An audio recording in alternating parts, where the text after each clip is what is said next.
Hey there, this is your favorite realtor, Norm, and today I'm coming to you around the topic of the frequently asked questions relating to an exclusive right to sell contract. So exclusive right to sell, this is when you're selling property, you're engaging with a realtor to represent you, to bring your property to market, to help you secure buyers, to help you negotiate the contract, and to help you through the process from beginning to end. This is the exclusive right to sell agreement you would engage in with your realtor. And so many of the questions I get asked right off the bat are, when I hire you, Norm, how long is the listing agreement? And my typical listing agreement is 90 days. Right now, the average days on market for most areas is around 30 days. So within 90 days, we should have your property under contract and likely already closed and settled. But when it comes to the time that the listing agreement, the time that we actually use, it depends on the market we're in. So I look forward to talking about that with you. And number one, I want you to feel comfortable that my goal is the same as yours, is to get this property sold. All right.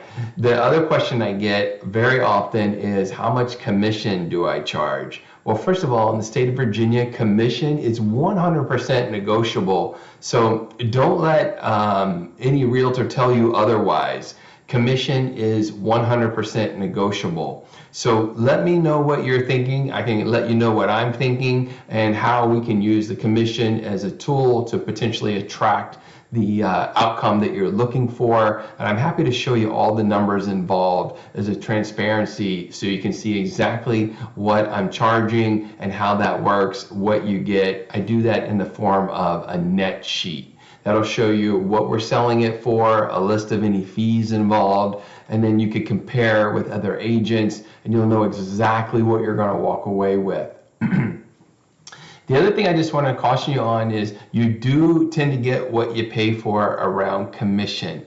So I do want to talk with you face to face, and commission is always on the table for us to talk about. The other thing is I get questions around, what if I need to cancel the listing agreement? Simple. You just let me know if you want to cancel the agreement and we'll take the steps to get you there. Remember, my number one goal is for you to be a satisfied client. If that's getting the home sold, I'm all over it. Let's do it.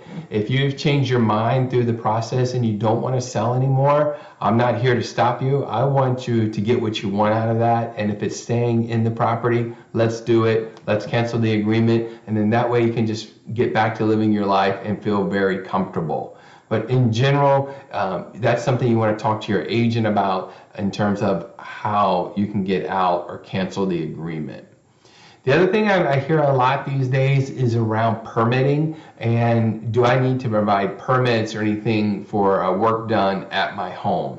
So I'll say this, every municipality here is different, but in general, when you're making an improvement or change to a piece of property, you will need some type of permit, county issued permit. And most of your permits right now are all online, and your potential buyer could be researching the property just to see what improvements have been done and to see if you followed through, got the permits, got the final permit, and where it could be in the process.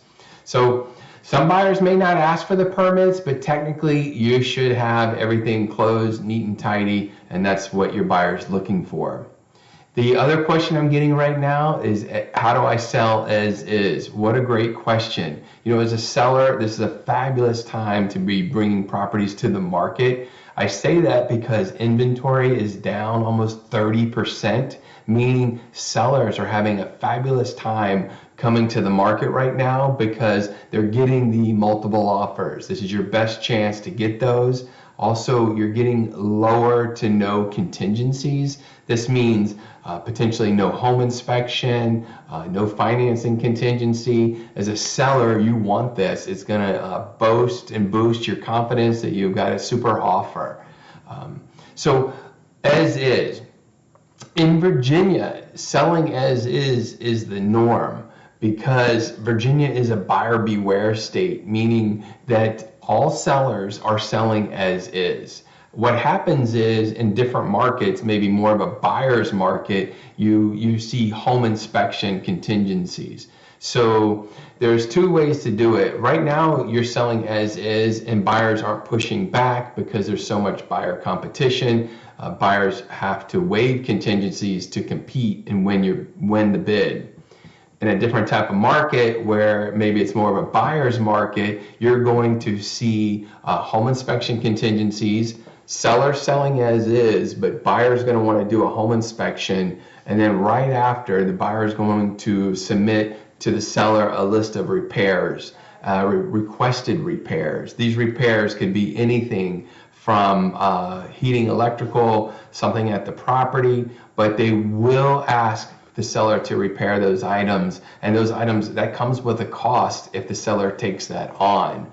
Alternatively, I see lots of things happen around home inspections. That's probably a video that could stand on its own, but lots of experience negotiating home inspections. What you need to know though, main thing, selling in Virginia, you are selling as is. If there's a home inspection contingency, the buyer may ask you to do repairs, and that's it in a nutshell. So how do you receive your money once you sell the property? Well, once you go under contract, and a settlement attorney will take over from there. And from contract to close, it's roughly 30 days. Now, it could go faster. I've seen them happen in a week. I've seen it take 60 or 90 days. This is negotiable between you and the buyer. Again, because it's such a strong seller's market, you could ask your buyer to maybe move the closing date up or something that benefits your schedule as a seller. So you will get paid when the property goes to settlement. All the paperwork is signed and both parties have completed their portion of the transaction. Something unique though here in Virginia is it also has to be recorded at the courthouse before you will receive your money. That means if you're closing on a Friday and courthouse is getting, say it's close to 5 o'clock, the attorney may not be able to record the paperwork till Monday. That means you're not going to receive your sales proceeds most likely till sometime Monday afternoon. And those generally come in the form of a wire, but you could also ask for a check or other things. So that is how you get paid. You get paid when all parties have completed the settlement paperwork and everything's been recorded at the courthouse. Then sellers' proceeds can be dispersed. Wonderful. I love this business. If I can help you in any way, you just let me know. Questions, concerns, hallucinations, call Norm.